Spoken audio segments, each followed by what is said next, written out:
Oke, selamat datang kembali ya teman-teman semua. Berjumpa lagi dengan saya. Jadi pada pertemuan kali ini kita akan membuat sebuah aplikasi penjualan. Namun sebelum kita membuat aplikasi penjualan tersebut, di sini pertama saya akan menjelaskan bagaimana cara mengkonfigurasi kode igniter dengan baik dan benar.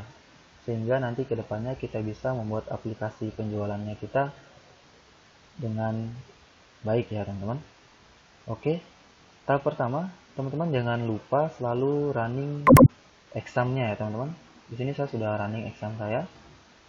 Oke, untuk tahap selanjutnya teman-teman bisa download Codeignitor di internet ya. Di sini saya sudah download Codeignitor. Di sini saya menggunakan Codeignitor 3. Kita langsung buka aja ya teman-teman. Nah, di dalam file Codeignitor itu terdapat beberapa folder dan beberapa file yang nantinya akan kita gunakan untuk membuat sebuah aplikasi. Kita langsung copy aja semua file ini. Kita letakkan di exam, folder exam, kemudian htdocs. Nah, di dalam folder htdocs ini nanti teman-teman bisa menaruh semua aplikasi yang akan teman-teman buat ya.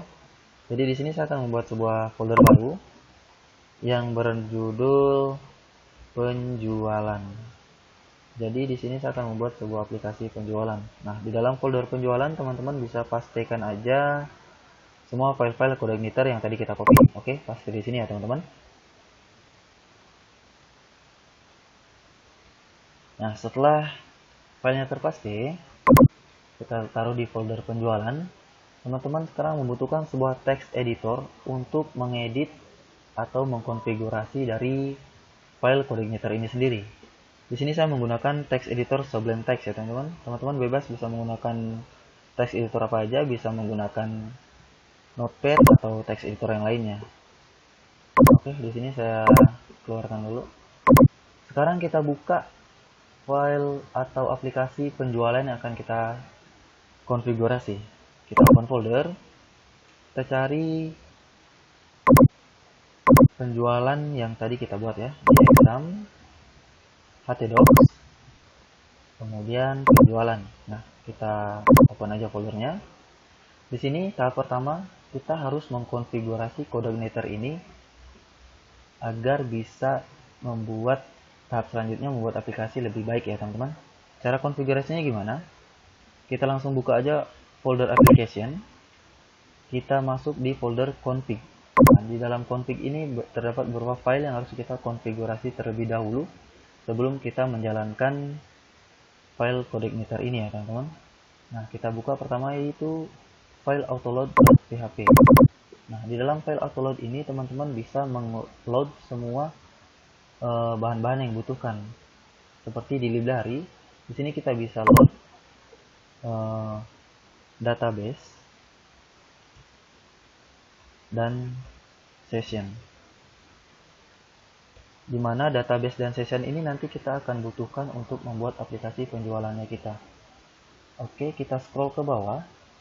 Nah, di helper kita harus mengload URL karena nanti untuk PHP sendiri di Codeignitor kita membutuhkan yang namanya URL ya teman-teman.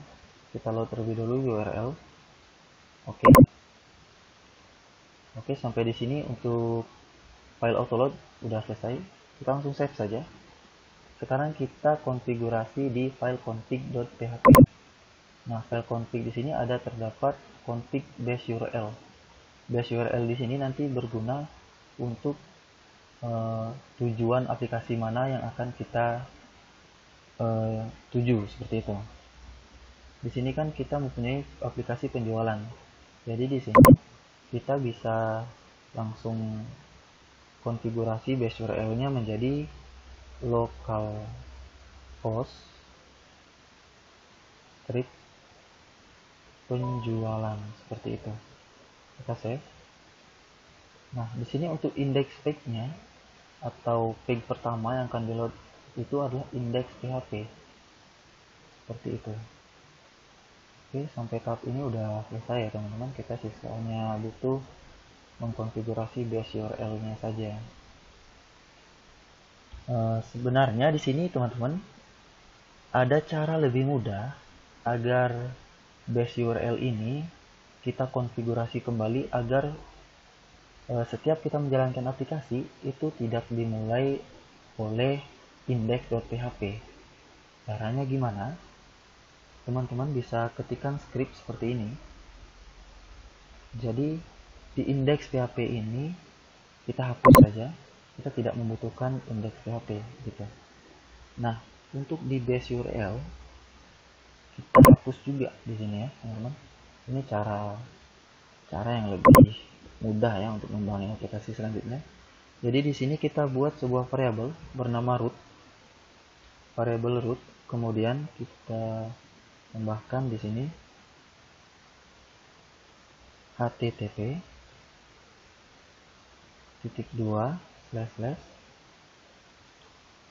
kemudian di sini kita lanjutkan dengan variabel server. Oke.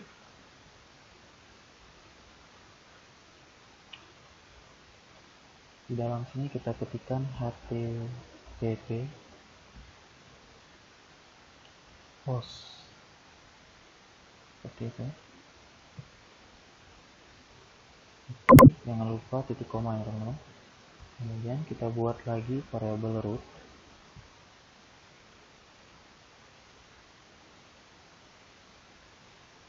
SQL replace ya. Kita replace, di sini kita bisa ketik base name. Oke. Kemudian variabel server. Nah, ini ada ya teman-teman, server array script 9.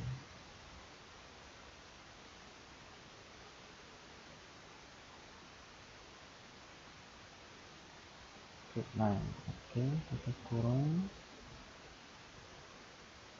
Ini kita bisa buat array lagi, koma, kemudian kita panggil variabel server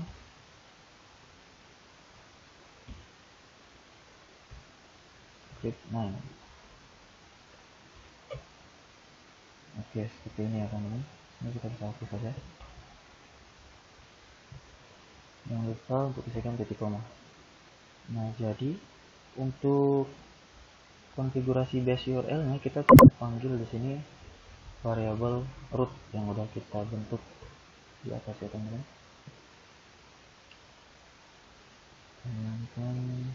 Oke, seperti itu.